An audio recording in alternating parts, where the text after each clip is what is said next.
Bien, este es este es un ensayo, un artículo que escribí para el curso de filosofía del siglo XX. Y el artículo en mención es sobre los límites de la escritura de Roland Barthes, los manifiestos y la poesía como mecanismos de tensión. Bien, básicamente este artículo trata sobre el lenguaje. Y bueno, comienzo con la lectura, ¿no? Los límites del lenguaje son los límites de mi mundo, decía Wittgenstein. Y es que es un hecho que existe una transformación invisible que no se puede percibir entre el límite del lenguaje y el mundo. Por medio del lenguaje nos comunicamos, vivimos, amamos y exploramos. Sin el lenguaje no viviríamos, ya que cada uno de nosotros seríamos un mundo inconexo, aislado, un reino único, intransferible y eterno. Roland Barthes lo sabía. Este crítico, ensayista y filósofo francés de la posguerra, en su libro El grado cero de la escritura, explora cada partícula de la escritura, esa forma de lenguaje que contiene las más misteriosas, pero a la vez cotidianas, aromas del pensamiento. Por medio de la escritura uno puede hacer aflorar cada centímetro del pensamiento, hasta incluso tensar como nudo toda posibilidad de abstracción de la realidad y de cada eco de la mente de cada persona hasta hacerla resonar, desbordando el espacio y tiempo. Es por eso que en este ensayo se tratará de analizar cada faceta de la escritura desde la visión de los Roland Barthes, para mostrar esa tensión que aparentemente no nos es familiar, pero que pocas veces la comprendemos. Bien, a partir de este ensayo eh, me voy a enfocar básicamente en dos formas de escritura. Y esto a partir de una frase de Roland Barthes. Como ya había mencionado, este autor tiene un libro llamado Grado Cero de la Escritura. Y en este libro tiene la siguiente cita. Él dice, y aquí lo señalo: el poder y el combate son los que producen los tipos más puros de escritura, según Roland Barthes.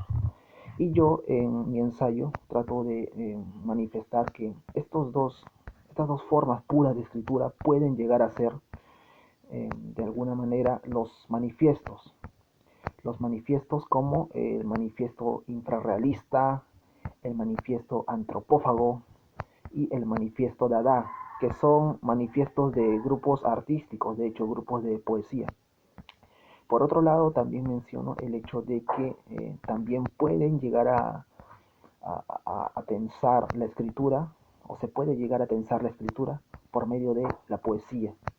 Y para eso cito una frase de Herbert Reed, un filósofo también y pensador inglés, nacido en el año de 1893 y muerto en el año de 1968. Se puede decir que es un autor del siglo XX también. Él menciona lo siguiente, Herbert Reed: por todas estas razones, el poeta debe de ser anarquista, no le queda otro recurso. Podrá contemporizar con el liberalismo, con la socialdemocracia, con el socialismo estatal. En las épocas de paz es posible persuadir a estos sistemas políticos de que patrocinen la cultura e incluso la poesía, pero no son capaces de garantizar la actividad creadora del poeta. No pueden admitir que sus ciudadanos se den al retiro, a la sociedad.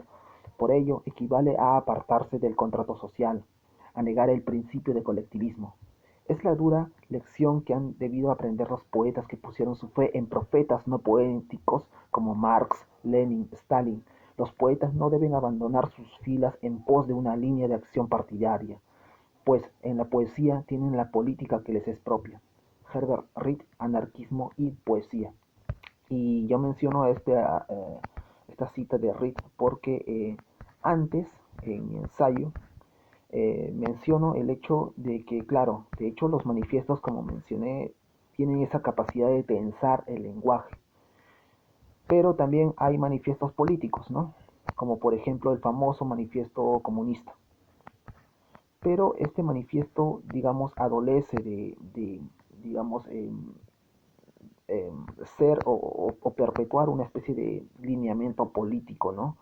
Que, digamos, también tensa el lenguaje, pero eminentemente es una forma de manifiesto artístico también. Y bueno, eso creo que está de más mencionarlo, ¿no? Eh, Por ejemplo, todos conocemos el famoso final del manifiesto comunista, ¿no? Dice así: los comunistas consideran indigno de ellos disimular sus ideas y propósitos. Declaran abiertamente que sus fines solo pueden lograrse por la subversión violenta de todo orden social existente. Ya pueden temblar las clases dominantes ante una revolución comunista. Los proletarios nada tienen que perder en ella sino sus cadenas. Tienen un mundo por ganar. Proletarios de todos los países unidos.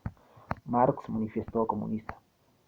Como había mencionado, esta posibilidad de tensar el lenguaje se manifiesta en este hecho, ¿no? Del manifiesto comunista, de cómo a partir de esta forma de manifestarse, de trasladar sus sentimientos o revolucionarios, son un tanto idealistas, ¿no? Y lindan de alguna manera con el lenguaje poético.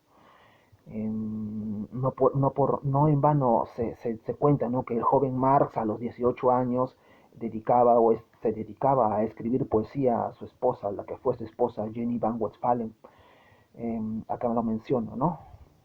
Sin embargo, pienso que en tanto el poder político sea un elemento solamente coercitivo y no autoritario, es posible también aplicar este concepto del poder de la escritura en los manifiestos artísticos. Y es que los manifiestos tienen ese toque de belleza que muchas veces empujan al lector a perpetrar actos dentro del campo del arte, que lindan con lo extraordinario. Un ejemplo de esta conexión entre el manifiesto artístico y el político es el propio Marx. Marx se cuenta que en su juventud escribía poemas a quien fue su esposa Jenny van Westphalen. Esta cara artística del joven Marx definitivamente le sirvió para poder escribir lo que fue posiblemente el manifiesto político más revolucionario de toda la historia, el manifiesto comunista. Y bueno, creo que está de más mencionar los tipos de manifiestos poéticos, ¿no? Como el manifiesto Dada, que había mencionado, el manifiesto antropófago de un grupo brasileño que es genial totalmente y que todos de alguna manera tienen en común esa forma de tensar el lenguaje, ¿no? De llevar a cabo esa especie de transmisión de sensaciones a partir de solamente la escritura. Y eso es lo que señala Barthes, ¿no? Barthes, como había mencionado, aplica ese poder de combate y hace que, digamos, ese poder produce los tipos más puros de escritura, ¿no? Y que esos productos más puros de escritura pueden llegar a transmitirse a otras personas eh, por medio de la lectura, ¿no? Bien,